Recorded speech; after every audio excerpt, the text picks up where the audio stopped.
हमारे खास कार्यक्रम रिपोर्टर डायरी में आप सभी का स्वागत है। रिपोर्टर डायरी में न सिर्फ आपको खबरें दिखाएंगे बल्कि ग्राउंड जीरो पर क्या स्थिति है वो भी आपको दिखाएंगे। बने रहिए हमारे साथ और देखते रहिए रिपोर्टर डायरी।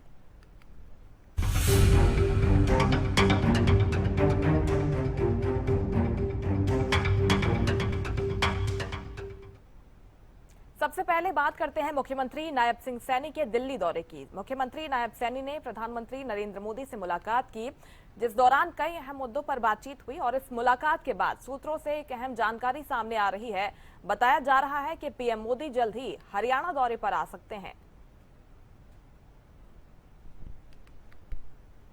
हरियाणा के मुख्यमंत्री नायब सिंह सैनी का आज दिल्ली दौरा था। दिल्ली पहुंचे मुख्यमंत्री नायब सिंह सैनी करीब सुबह 10 बजे सीधा संसद भवन पहुंचे। मुख्यमंत्री प्रधानमंत्री नरेंद्र मोदी से आज मुख्यमंत्री नायब सिंह सैनी की मीटिंग शेड्यूल थी।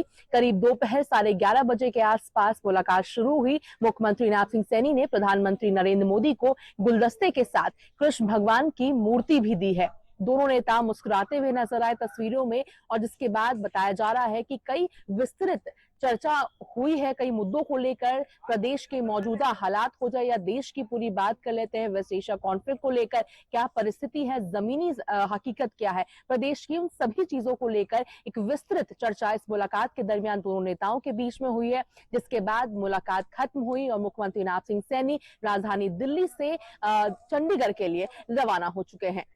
दिल्ली से हरियाणा न्यूज के लिए अपराजिता श्री। और केंद्रीय मंत्री जेपी नड्डा ने कृषि मंत्रियों और मुख्यमंत्रियों से वीडियो कॉन्फ्रेंसिंग के जरिए बातचीत की, जिसमें यूरिया और डीएपी की उपलब्धता के बारे में चर्चा हुई। केंद्रीय मंत्री जेपी नड्डा ने सभी प्रदेशों को हर संभव सहायता का आश्वासन दिया। इस मीटिंग में हरियाणा की ओर से कृषि मंत्री श्याम सिंह राणा ने हिस्सा लिया। दिल्ली से रिपोर्ट आपको दिखाते हैं। केंद्रीय मंत्री जगत प्रकाश नड्डा के द्वारा आज एक महत्वपूर्ण बैठक बुलाई गई थी। बैठक का उद्देश्य था कि किस प्रकार से हर प्रदेश में यूरिया और डीएपी की जो उपलब्धता है उसे सुनिश्चित किया जाए।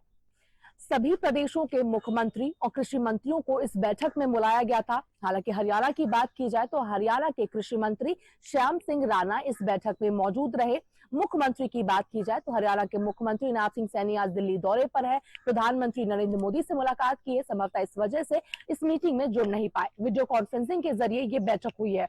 इस बैठक में केंद्रीय मंत्री जगत प्रकाश नड्डा के द्वारा ये आश्वासन दिया गया है केंद्र की ओर से कि जो भी चीजें की जरूरत है, यानी डीएपी हो जाए, यूरिया हो जाए, सभी चीजों के साथ सहयोग प्रदेशों का किया जाएगा। वेस्ट एशिया में जो कॉन्फ्लिक्ट हुआ है, जिस वजह से कई जगहों पर ये अफवाह भी उड़ती हुई नजर आई है कि सही संख्या में जो डीएपी है, यूरिया है, चीजें नहीं मिल पाएगी, जिस वजह से किसान काफी परेशान है। उन चीजों को लेकर भी इस बैठक में संभवतः चर्चा हुई होगी कि जो अफवाहें हैं उस वजह से किसान परेशान ना हो, कालाबाजारी ना हो, इन सभी चीजों को लेकर विस्तृत इस बैठक में चर्चा होती हुई नजर आई। हालांकि कल से जिस प्रकार से गेहूं की खरीद भी शुरू हो गई है, जिसके बाद किसानों को हालांकि तमाम चीजें मुहैया कराई जा रही है, मगर कई चीजें सवाल विपक्ष के द्वारा भी उठाया जा रहा है कि पोर्टल काम नहीं कर रहा। तो इन सभी चीजों को लेकर बैठक में चर्चा भी हुई होगी और साथ ही निर्देश भी दिए गए हैं सभी प्रदेशों के कृषि मंत्री मुख्यमंत्रियों को कि हर संभव प्रयास किया जाए ताकि किसानों को किसी प्रकार की कोई परेशानी ना हो। दिल्ली से हरियाणा न्यूज के लिए अपराजिता श्री। जगत प्रकाश। बीजेपी प्रदेश अध्यक्ष मोहनलाल बड़ौली ने हरियाणा न्यूज से खास बातचीत की। इस दौरान उन्होंने बीजेपी स्थापना दिवस को लेकर होने वाले कार्यक्रमों के बारे में जानकारी दी और इसके साथ ही विपक्ष पर जमकर निशाना साधा। हमारे साथ बातचीत करने के लिए प्रदेश अध्यक्ष मोहनलाल कौशिक जी मौजूद है। सर, हरियाणा न्यूज पर आपका स्वागत है। सर, सबसे पहला तो सवाल, कल सीसीएस की मीटिंग हुई प्रधानमंत्री नरेंद्र मोदी की अध्यक्षता में वेस्ट एशिया कॉन्फ्लिक्ट को देखते हुए। एक बात जो कही गई उनके द्वारा कि किसी भी प्रकार से जो आम जनता है उन्हें भ्रमित ना किया जाए, वो कहीं से भी यानी जो अराजक तत्व हैं वो उन्हें भ्रमित ना कर सके, गुमराह ना कर सके, उन चीजों को जो सरकार है उस प्रदेश की वो सुनिश्चित करे। तो किस प्रकार से हरियाणा में लोग गुमराह ना कर सके, उन चीजों के लिए क्या कुछ चीजें की जाएगी?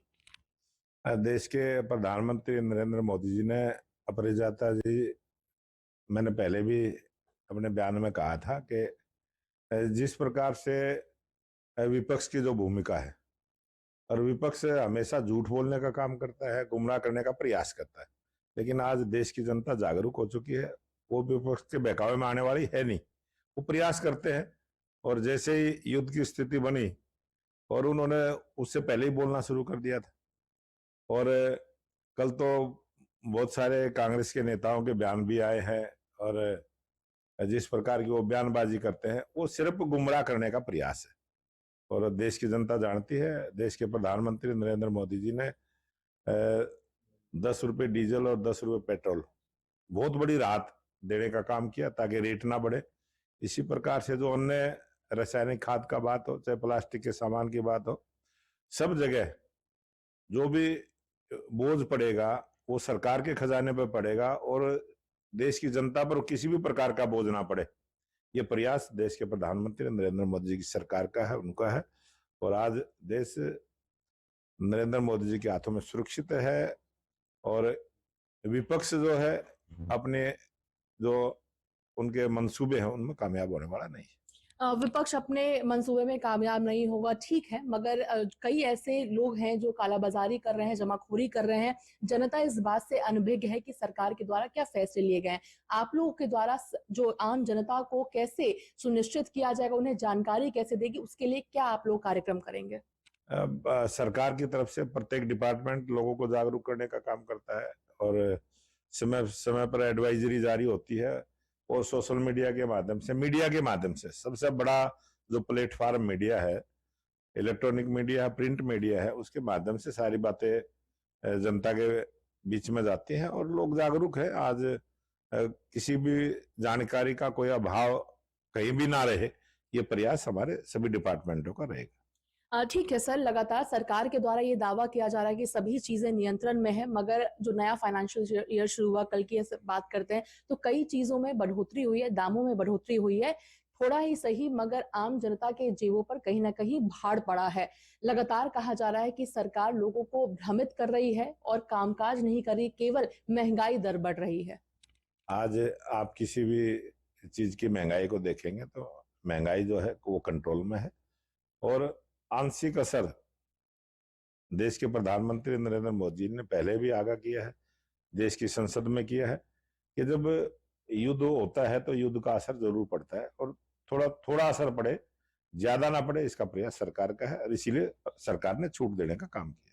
एक आखिरी सवाल सर, गेहूं की खरीद की अगर बात करते हैं, कल से शुरुआत हुई है, मगर विपक्ष उसको लेकर भी हमलावर है कि पोर्टल सही तरीके से काम नहीं कर रहा है। हरियाणा प्रदेश में 1 तारीख से मंडियों में खरीद शुरू हुई है और पोर्टल चालू है।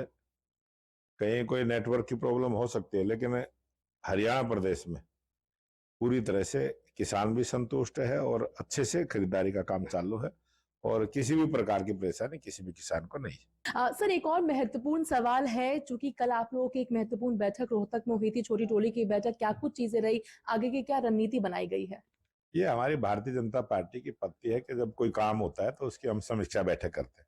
हरियाणा प्रदेश में पिछले समय में हमारे प्रशिक्षण के अभियान चले हैं और 31 मार्च तक हमारे 354 जो हमारे मंडल हैं उस मंडलों में हमारा प्रशिक्षण का कार्यक्रम पूरा हुआ है। जो 13 मंडल हमारे बचे हैं उन पर भी हमारा बहुत जल्दी काम पूरा होगा और भारतीय जनता पार्टी का जो हमारा स्थापना दिवस को लेकर हमने सभी जिलाध्यक्षों के साथ बैठक की है और 20,629 बूथ है, प्रत्येक बूथ पर स्थापना दिवस पार्टी का मने, सभी कार्यकर्ता घरों पर झंडा लगाए, इस प्रकार की योजना रचना हमारी बनी है। और जो हमारे भारतीय जनता पार्टी कार्यालय है वहां पर भी पार्टी का स्थापना दिवस मने और 7 तारीख से 12 तारीख तक गांव चलो बस्ती चलो अभियान जो भारतीय जनता पार्टी का है, उसमें भी जितने भी हमारे जनप्रतिनिधि है, चाहे सांसद हैं, विधायक हैं, मंत्री हैं, चेयरमैन हैं, पार्टी के प्रदेश के पदाधिकारी हैं, जिलों के अध्यक्ष हैं, वो सभी किसी न किसी बस्ती में जाके और 6 दिन गांव में जाके, बस्तियों में जाके प्रवास करेंगे और भारतीय जनता पार्टी की सरकार की नीतियां, उपलब्धियां, अपने काम और पार्टी के विचार को लेकर हम जनता के बीच में जाने वाले हैं। आने वाले 14 अप्रैल को जो बाबा साहब भीमराव अंबेडकर जी का जयंती का अवसर है, उस पर भी हम 13 तारीख से उस कार्यक्रम को शुरू करेंगे। जहां बाबा भीमराव अंबेडकर जी की प्रतिमा है, शिक्षण संस्थान है, कोई कोचिंग सेंटर है या कोई हॉस्टल बने हैं, वहां पर स्वच्छता का अभियान 13 अप्रैल को चलाएंगे। 13 अप्रैल को दीपोत्सव का कार्यक्रम शाम को रहेगा। 14 अप्रैल को बाबा भीमराव अंबेडकर जी को नमन करेंगे, पुष्पांजलि करेंगे और उनके विचार को भी हम रखते हुए मिष्ठान बांटने का कार्यक्रम करेंगे। 15 तारीख से 20 तारीख तक गांव-गांव जाके बाबा भीमराव अंबेडकर जी के योगदान को, जो संविधान में जो अधिकार लोगों को दिए किस प्रकार से, और बाबा भीमराव अंबेडकर जी के जो पंच तीर्थ देश के प्रधानमंत्री नरेंद्र मोदी जी की सरकार ने विकसित करने का काम किया, उन सब की जानकारी हम जनता के बीच में जाके देने वाले हैं। धन्यवाद। हमसे बातचीत करने के लिए हम सुन रहे थे प्रदेश अध्यक्ष मोहनलाल कौशिक जी को। तमाम मुद्दों को लेकर हरियाणा न्यूज से खास बातचीत की है। दिल्ली से हरियाणा न्यूज के लिए अपराजिता श्री। और आगे बढ़ते हुए रुक करेंगे पानीपत का, जहां से एक हैरान कर देने वाला मामला सामने आया है, जहां इसराना और डाहर के परीक्षा सेंटर में नकल करवाए जाने का मामला सामने आया। ग्राउंड रिपोर्ट आपको दिखाते हैं। हरियाणा शिक्षा विभाग में नकल को लेकर एक ऐसा मामला सामने आया है जिसने शिक्षा विभाग में हड़कंप मचा दिया। आपको बता दें कि पानीपत के इसराना और डाहर शिक्षा केंद्र पर 12वीं की परीक्षा चल रही थी, जिसमें नकल जो है सामूहिक रूप से करवाई जा रही थी। जब यह मामला जिला उपायुक्त के संज्ञान में आया तो उन्होंने तत्काल प्रभाव से पेपर भी रद्द कर दिया है और जो भी इसके अंदर संलिप्त हैं उन पर कड़ी कार्रवाई के आदेश दिए हैं। जितेंद्र शर्मा, हरियाणा न्यूज, पानीपत। इधर करनाल के उप स्वास्थ्य केंद्र में गर्भवती महिलाओं से अभद्र व्यवहार किए जाने का मामला सामने आया है, जहां एएनएम पर मारपीट के गंभीर आरोप लगे हैं। रिपोर्ट देखिए।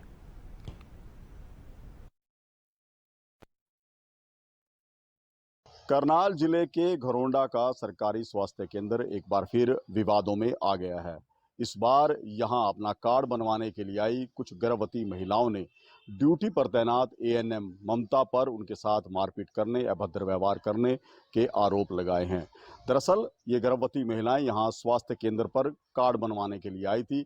इसी दौरान उनकी कहासुनी यहां ड्यूटी पर नियुक्त एएनएम ममता के साथ हुई। आरोप है कि ममता ने न सिर्फ गाली गलौज किया बल्कि डंडे के साथ महिलाओं पर कई वार किए। इस घटना का एक वीडियो भी वायरल हुआ है, जिसके बाद इस मामले की शिकायत पुलिस और अस्पताल के अधिकारियों को दी है। पुलिस ने मौके पर पहुंचकर डंडा बरामद कर लिया है। वहीं वीडियो जो वायरल हुई है उसकी भी छानबीन शुरू कर दी है।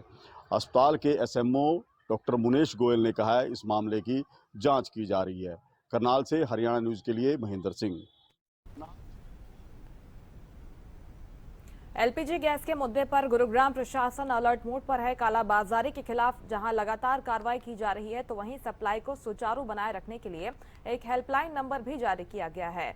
गुरुग्राम से रिपोर्ट आप देखिए। तेल और गैस की वैश्विक संकट के बीच भारत में तमाम चीजों को सुनिश्चित करना एक बड़ी चुनौती है। इसी बीच केंद्र या राज्य सरकार वो लगातार देश की जनता से अपील कर रहे हैं कि वो घबराए ना, पर्याप्त मात्रा में गैस और तेल सरकार के पास उपलब्ध है। इसी बीच आप गुरुग्राम की बात करूं तो गुरुग्राम प्रशासन ने एक, हम बात करें, कंट्रोल रूम बनाया है जिसमें शहर के लोग वहां पर शिकायत दर्ज कर सकते हैं। साथ ही साथ गुरुग्राम की बात करूं तो प्रति महीना करीबन 3 लाख से अधिक एलपीजी गैस सिलेंडर की खपत है। और इसी बीच लोगों के अंदर भय ना बने, इसको लेकर एक टोल फ्री नंबर भी जारी किया गया है। तमाम जो लोग हैं अपनी अपने जो गैस केंद्र है वहां पर जाएं और अपना सिलेंडर बुक कराएं। यदि 25 दिन के अंदर उनको उनका एलपीजी गैस सिलेंडर नहीं मिलता तो वो उस टोल फ्री नंबर पर अपनी शिकायत दर्ज करा सकते हैं। और वहीं पर हरियाणा सरकार की बात करें तो लगातार लोगों से यह अपील की जा रही है कि वो घबराए ना। जिले लेवल पर इस तरीके के कंट्रोल रूम बनाए गए हैं और साथ ही साथ लोगों से अपील की गई है कि वो पैनिक क्रिएट ना करें। सरकार के पास पर्याप्त तेल और एलपीजी गैस सिलेंडर है। अब ऐसे में देखना होगा लोग सरकार का साथ कितना देती है। और इधर सोनीपत में एक बार फिर मोबाइल टावर पर एक शख्स चढ़ गया। टावर पर चढ़ने का एक नया ट्रेंड यहां पर चल पड़ा है। सोनीपत से रिपोर्ट आपको दिखाते हैं। जिला सोनीपत में अनेक जगह देखने को मिला कि छोटी मोटी बातों को लेकर टावर पर चढ़ जाते हैं लोग। जैसे अगर पिछली बात करें तो एक मकीनपुर में भी एक व्यक्ति चढ़ा था, दीपालपुर में भी एक व्यक्ति चढ़ा था, असौरपुर में भी एक व्यक्ति चढ़ा था, जो जिला सोनीपत में भी एक व्यक्ति आज जो चढ़ा है। और जो अगर बात करें तो मोहनलाल बडोली जो बीजेपी पार्टी के अध्यक्ष हैं, उन्होंने गांव असारपुर में जो उस बात को लेकर चढ़ा था, जो किसान जो कि लोगों के घर घेरने के लिए आई थी प्रशासन, उस बात का समाधान करवाया। उसके बाद भी एक व्यक्ति सोनीपत में भी आज एक व्यक्ति जो टावर पर चढ़ा था, उसको लेकर प्रशासन सख्त होता हुआ नजर आया और उनको नीचे उतारा और उनकी समस्या का हल किया। ऐसे में लोग जो है लगातार अब हरियाणा में टावर का सहारा लेंगे और छोटी मोटी बातों को लेकर टावर पर चढ़ना शुरू होंगे, जिसको लेकर सरकार भी संज्ञान लेगी और प्रशासन भी इस पर ध्यान देगा, क्योंकि काफ़ी बड़ी ये लापरवाही भी हो सकती है, इसमें कोई बड़ी हानि भी हो सकती है। इसलिए जो टीम हरियाणा न्यूज़ की टीम की तरफ से एक अपील है कि ऐसा कानूनी अपराध कोई भी ना करे, क्योंकि प्रशासन और सरकार तक अपनी गुहार पहुंचाना आपका अधिकार है। हरियाणा न्यूज़ के लिए लाजपत सोनी। और नूंह के सरकारी मेडिकल कॉलेज में गंभीर लापरवाही का मामला सामने आया है, जहां डॉक्टर्स के रेसिडेंशियल एरिया में पीने के पानी की टंकी में 3 बंदर मृत पाए गए हैं। इसी टंकी से रेसिडेंशियल परिसर की 3 इमारतों में पानी की सप्लाई की जाती थी। ये रिपोर्ट आपको दिखाते हैं। नूंह के शहीद राजा हसन खां मेवाती गवर्नमेंट मेडिकल कॉलेज की रेजिडेंशियल बिल्डिंग के ऊपर पानी के टैंक में 3 बंदर मिलने के बाद हड़कंप मच गया है। आपको बता दें कि गवर्नमेंट हसन खां मेवाती मेडिकल कॉलेज की जो रेजिडेंशियल बिल्डिंग है, उसमें रह रहे डॉक्टरों की जो पानी की सप्लाई होती है, उस सप्लाई की टंकी में 3 बंदर मिलने के बाद जो वहाँ पर डॉक्टर का स्टाफ है, उसने वहाँ देखा कि पानी की टंकी, पानी में बदबू आ रही है। जब वहाँ चेक किया तो वहाँ पर उस टंकी में 3 बंदर मृत अवस्था में मिले, जिसके बाद उन्होंने मेडिकल कॉलेज प्रशासन पर भी सवालिया निशान उठाया है कि किस तरीके से यहाँ पर जो पानी की टंकियां हैं, इनमें देखरेख नहीं हो पा रही है, जिसकी वजह से यहाँ पर मृत अवस्था में बंदर मिलने के बाद अब उन्होंने जांच की मांग की है।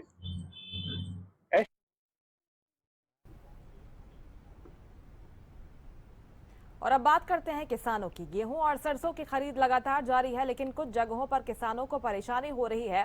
ऐसा ही एक मामला सामने आया है फतेहाबाद से, जहां किसानों ने अपनी मांगों को लेकर लघु सचिवालय के बाहर प्रदर्शन किया। अपनी विभिन्न मांगों को लेकर के किसान एक बार फिर से लामबंद नजर आ रहे हैं। फतेहाबाद के लघु सचिवालय के बाहर किसानों ने धरना प्रदर्शन किया है। इससे पहले किसान शहर में प्रदर्शन करते हुए लघु सचिवालय पहुंचे थे, जहां किसानों ने अपनी मांगों के समर्थन में डीसी को एक मांग पत्र सौंपा है, जिसमें जो शर्तें अभी फिलहाल लगाई गई है हरियाणा सरकार के द्वारा फसल बेचने को लेकर के, वो निरस्त की जाने की मांग की गई है। साथ ही जो अभी हाल ही के अंदर बरसात और ओलावृष्टि हुई है, उससे नष्ट हुई फसलें हैं, उनका मुआवजा भी जारी करने की मांग की गई है। अभी थोड़ी देर पहले ही डीसी के साथ उनकी एक वार्ता हुई है और वार्ता के दौरान फिलहाल जो अब क्या नतीजे निकलते हैं, ये आने वाला वक्त बताएगा, लेकिन किसान अभी भी अपने मोर्चे पर लगातार डटे हुए हैं। अजय, फसल खरीद का समय चल रहा है और कहीं भी किसानों को कोई परेशानी ना हो, इसके लिए पूरे इंतजाम करने के निर्देश अधिकारियों को दिए गए हैं। अलग अलग जगहों पर मंडियों में कैसे हालात हैं, ग्राउंड रिपोर्ट के जरिए आपको दिखाते हैं। पलवल जिले में गेहूं की खरीद सुचारू रूप से चल सके, इसके लिए पलवल जिला उपायुक्त डॉक्टर हरीश कुमार वशिष्ठ ने पलवल जिले की अलग अलग अनाज मंडियों का दौरा किया। होडल में जिला उपायुक्त हरीश कुमार वशिष्ठ ने किसानों को कोई परेशानी न हो, इसके लिए संबंधित विभाग के अधिकारियों को दिशा निर्देश दिए। इस दौरान उनके साथ होडल विधायक हरिंदर सिंह भी मौजूद रहे।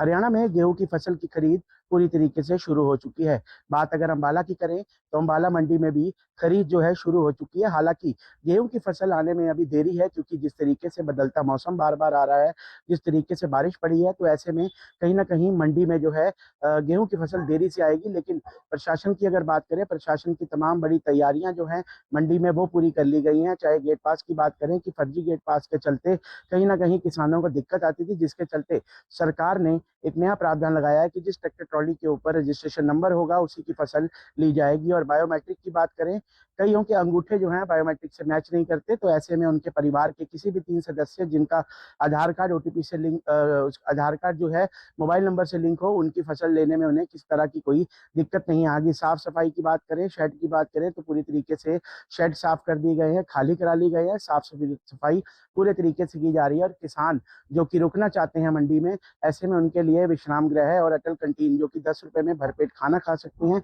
उसकी पूरी तरीके से तैयारियां जो हैं वो कर ली गई हैं। और साथ के साथ आपको मैं बताना चाहूंगा कि किसी भी तरह की कोई दिक्कत परेशानी ना है, इसको लेके हेल्प डेस्क जो है वो भी बनाए गए हैं। और मंडी में जो गेट पास की सुविधा है, सुबह 8 से शाम को 6 बजे तक रखी गई है। उसके बाद जो है गेट पास नहीं कटेगा। तो मंडी बोर्ड और दोनों एजेंसियां जो कि खरीद एजेंसियां हैं, हैफेड और डीएफएसी, उनकी भी पूरी तैयारियां कर ली गई हैं। अंबाला से हरियाणा न्यूज के लिए राघविज की रिपोर्ट। गेहूं की सरकारी खरीद 1 अप्रैल से शुरू हो चुकी है, यानी कि कल से। और कह सकते हैं कि पूरे प्रदेश के अंदर तमाम इंतजाम जो है इस बार जो है प्रशासन और सरकार की तरफ से किए गए हैं और धरातल पर भी जो है देखने को मिल रहे हैं। सबसे पहले बात की जाए तो किसान इस बार जो नियम जो है इस बदलाव किए गए हैं। किसान अपना वाहन अगर जो मंडी के अंदर लेकर आ रहा है तो उस पर नंबर प्लेट होना बहुत ज़्यादा ज़रूरी है। बायोमेट्रिक के जरिए जो है इस बार जो है गेट पास जो है काटे जाएंगे। और ख़ास तौर पर जिस किसान कोई भी किसान अगर जो मेरा फसल मेरा ब्यूरो पर रजिस्ट्रेशन करवाता है और वो फसल लेकर मंडी में नहीं पहुंच सकता, तो कहीं ना कहीं जो अपने किसी भी पारिवारिक सदस्य का जो आधार कार्ड नंबर जो है लिंक करवा सकता है। और जिस फोन नंबर से जो है ये मेरा फसल मेरा ब्यूरो रजिस्ट्रेशन करवाया जाएगा, वो फोन नंबर साथ में होना बहुत ज़्यादा जरूरी है। खास तौर पर देखा जाए तो तमाम जो अधिकारी हैं या मंत्री है हरियाणा के, वो कहीं ना कहीं मंडियों का दौरा करते हुए भी नजर आ रहे हैं। 28 तारीख से जिस तरीके से सरसों की फसल की खरीद शुरू हो चुकी थी और 1 अप्रैल से जो है गेहूं की सरकारी फसल की खरीद भी शुरू हो चुकी है। और इस बार प्रशासन की तरफ से पूर्ण रूप से दावे किए गए कि व्यवस्थाएं पूर्ण रूप से की गई है। लेकिन अभी फिलहाल कुरुक्षेत्र की बात की जाए तो किसान अभी अपनी फसल मंडियों के अंदर नहीं लेकर पहुंच रहे हैं। बहुत ही कम मात्रा में किसान अपनी फसल लेकर मंडियों में पहुंचते दिखाई दे रहे हैं। और ऐसे में 2 से 4 दिनों के बाद जो है किसान अपनी फसल मंडियों के अंदर लाना जो है शुरू हो जाएंगे, क्योंकि अब कटाई जो है शुरू हो चुकी है। और ख़ास तौर पर बात की जाए तो किसानों के ठहरने के लिए विश्राम गृह बनाए गए हैं। 10 रुपये में भरपेट भोजन जो अटल कैंटीन पूरे प्रदेश के अंदर बनाई गई है। और इस बार कहा गया कि साफ सफाई की बात की जाए या स्वच्छ भोजन की बात की जाए या शौचालयों के अंदर सफाई व्यवस्था किस तरीके की है, ये कुछ हम कह सकते हैं कि जब किसान अपनी फसल मंडियों के अंदर लेकर पहुंच जाएगा उसके 2-4 दिन के बाद पता लग पाएगा कि क्या कुछ जो प्रबंध किए गए हैं, जो दावे प्रशासन की तरफ से किए गए थे, वो पूर्ण रूप से सही है या गलत है, ये देखने वाली बात होगी। कुरुक्षेत्र से गगन सांगर, हरियाणा न्यूज के लिए। और इसी के साथ रिपोर्टर डायरी में फिलहाल इतना ही। आप देखते रहिए हरियाणा न्यूज। नमस्कार।